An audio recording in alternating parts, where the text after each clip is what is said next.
All right, master bus chains. I've been doing this long enough, particularly here on YouTube, that I've seen multiple trends come and go. At one point, people were overcomplicating their master bus chains, using way too many plugins and way too fancy of techniques. At another point, people were trying to cram everything out of a single compressor. And now we're at a point where I see people doing both at once. If this is you, if you're struggling with volume, clarity, and size, and you're just overall confused on what you should be placing on your master bus chain and when, this is the no nonsense video for you. Let's dive into it.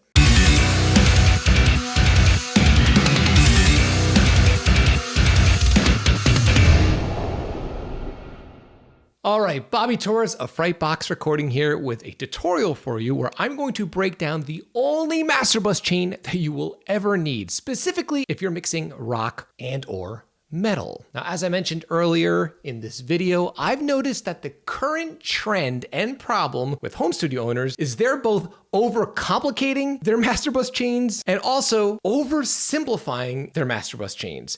Now, you might be wondering, how's this even possible? Well, in a nutshell, this is what I see happening, is that these plugin companies are selling all-in-one solutions that are really not all-in-one solutions, or at least not in the way that you'd think. So what's happening is people are trying to accomplish all of their chain within a single plugin, which can definitely work if you have the right plugin and if you have a lot of experience with that plugin. The problem is this creates a fix-it-in-the-mix mentality and an all-in-one solution mentality, and often people try to accomplish everything in one stage of the mixing process. The good news for you is that you probably have every single plugin that you'll ever need in a million years for your master bus chain, and I'm going to share with you my exact chain and my mentality behind said chain so you can implement it in your own mixes and so that you can stop obsessing about this and getting right to producing the results that your music deserves. So with all that being said, I have an audio sample pulled up here of a mix that I'm currently working on. I'm going to play the sample and then I'm going to dive deep into the chain, and after the tutorial, I'm going to add a bonus section of this video with a few techniques that you can implement if you're looking for extra width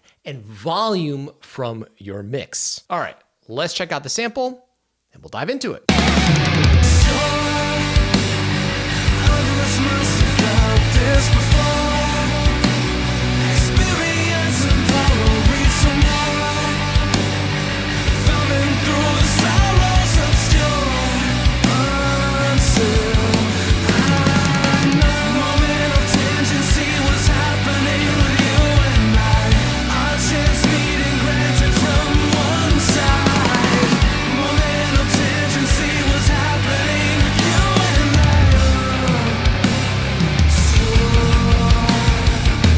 Okay, so not only do I have a simple master bus chain, but this is an extremely simple mix, not really using any parallel compression. Actually, I'm not using any parallel compression, just regular old drum tracks that were recorded in my garage, a DI bass, some amp sims, and some vocal tracks that were recorded through my 2-channel interface. Super simple production and super simple mix. So with that being said, let's talk about plugin number one that you are going to want to implement when you're setting up your master bus chain, and that is a master bus compressor. Now, a common question that I get asked a lot is, when should you be implementing a master bus compressor? And in my opinion, you should be setting this up from almost the very beginning of your mix. In other words, you want to be making all of your mixing decisions through the compressor. What you don't want to do is just slap it on the mix at the end and expect it to automatically glue everything together. This rarely works, especially when using higher levels of compression. So that means all of your balancing decisions, all of your EQ decisions, if they're extreme, automation, all of that should be done while monitoring through the compressor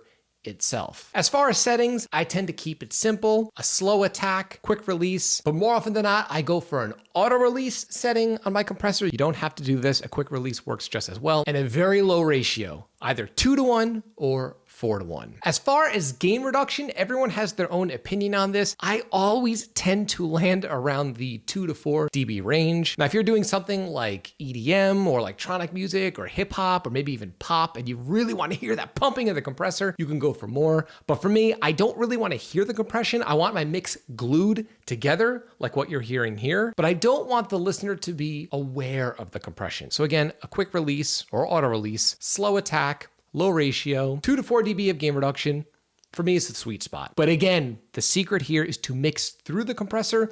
Don't slap it on at the end. Let's pay attention to this meter in here.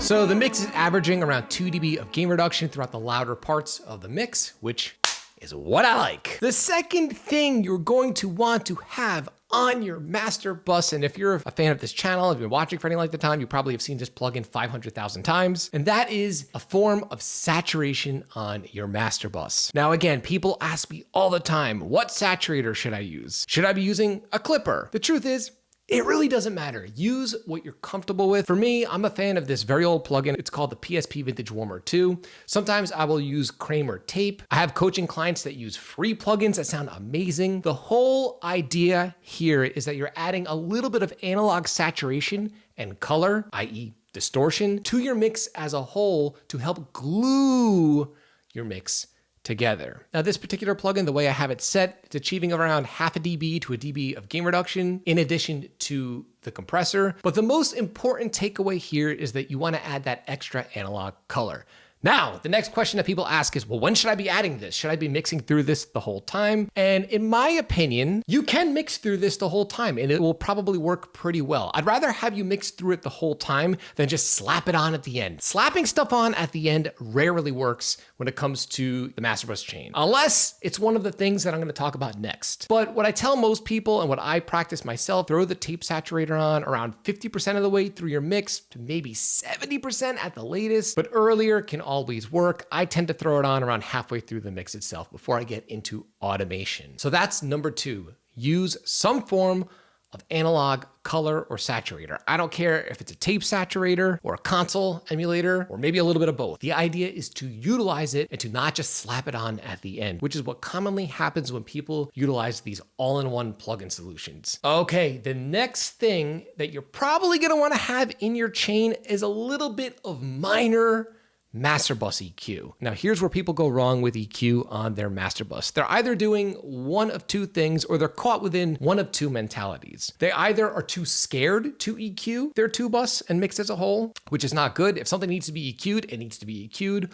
Or they go buck wild and try to fix something within the mix EQ-wise on their master bus. Here's the problem with that. If you have an EQ on your mix and you're trying to fix maybe the low end of your kick or bass guitar, adjusting the low end on your master bus is going to affect the low end of everything, like the low end of your guitars, or maybe the low end of your snare drum. It's better to just get the mix as close as humanly possible within the mix itself, and then do subtle EQ moves on your two bus. So if you listen to this mix, I'm gonna bypass the EQ and I will re-engage it while I'm playing the mix back and see if you could hear the difference that it makes. I rarely EQ my mix any more than what you're hearing here, even in mastering. Let's check this out.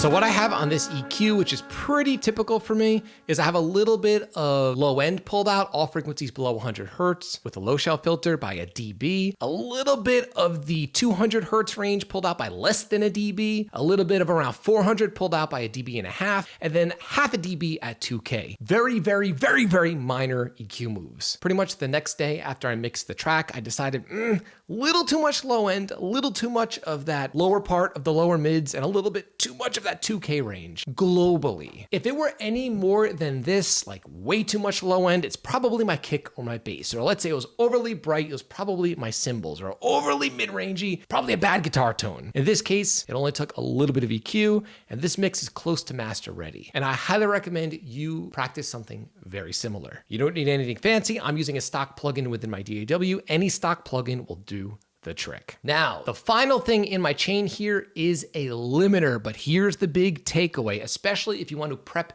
your mix for mastering. The limiter is not doing any gain reduction. So if I were to bypass this limiter, let's play the mix.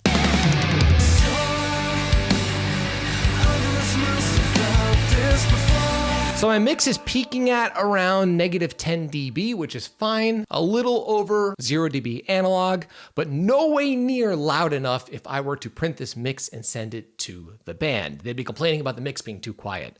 So what I tend to do is slap a limiter on just to bring it up closer to commercial level. It doesn't have to be actual commercial level, but just closer to commercial level before I even master the track. And that's what this limiter is doing. So there's no actual gain reduction happening in the limiter. Let's play it.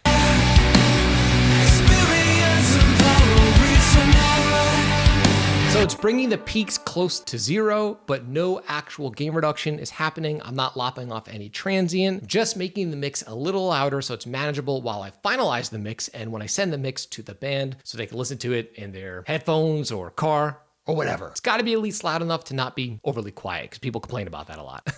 I know from experience. And this leads me to the bonus section. Two of the most common things that people complain about is that their mixes are not loud enough, and they ask me how I get my mixes to be so loud before mastering without it looking loud in the meters. In other words, people might look at what they just saw in my meter here, and in their DAW, they'll have a similar number, but their mixes won't sound as loud comparatively. And here's the number one reason why. And there's actually two little reasons within this number one reason. Are you ready? Make sure you high pass instruments that need to be high passed. And when I say this, I mean literally every single track in your DAW. So the biggest problem I see is on drums. People don't high pass their kick, and you probably should. In my case here, I'm high passing the drum submix and I'm rolling off all frequencies below 40 hertz. Most frequencies below 30, 35, and even 40 hertz on a kick drum is junk. You don't need it. It's just eating up a ton of headroom for absolutely no reason. It's not giving you any more power.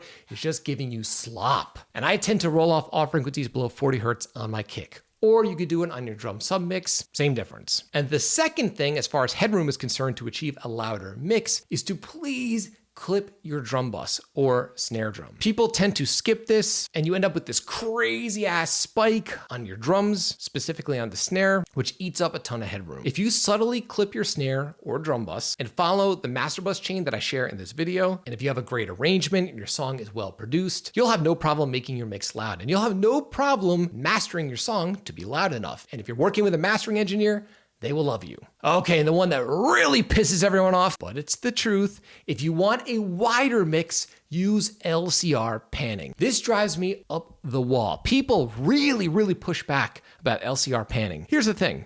Are you a fan of Chris Lord Alge's mixes? Are you a fan of maybe Jordan Valeriot's mixes or any other great modern day mixing engineer?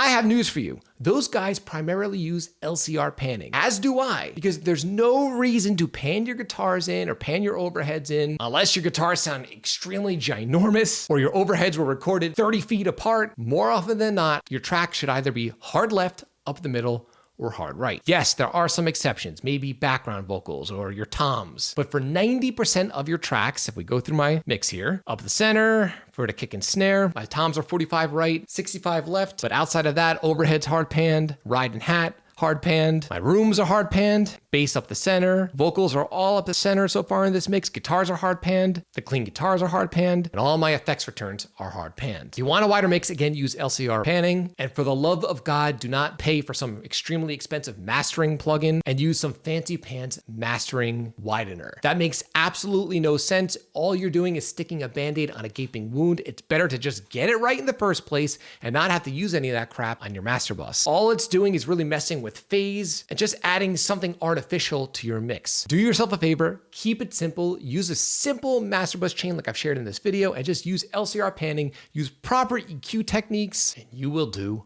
well. The problem is people end up down rabbit holes watching YouTube videos that make mixing a science experiment, or they're being marketed to very cleverly by plugin companies feeding you the latest and greatest that you think you need. The truth is, mixing and production is actually really simple if you know what to focus on. Now, I want you producing better results with the gear that you currently have, and because of this, right now I'm offering you direct access to my training, 4 dead simple ways to massively improve your recordings and mixes. Once you're inside the training, you'll learn my number one technique for prepping heavy guitar tracks that virtually mix themselves. You'll also learn how to create instantaneous clarity within your mix using any old stock EQ plugin. Finally, learn how to take control over the levels in your mix so that instruments stop fighting with one another. And on top of that, you'll learn how to craft radio-ready vocal mixes using only stock plugins. Now, full disclosure, if you're one of these people that's constantly scrolling through TikTok and you have the attention span of a squirrel, do yourself a favor and do not register for the free training. This training was put together for people like me who are serious about audio production. Now, if you're done messing around and you just want to produce better results and you want to cut through all the crap that's out there on the internet, you can have direct access to the training right now. There's a link below in this video's description. I'll see you there. Now, if you're recording drums in your home studio and you want to make use of the space that you have, watch this video. In the video, you'll learn how I crafted this drum sound in a crappy old rundown garage. Check it out. And until next time, drink that Spindrift.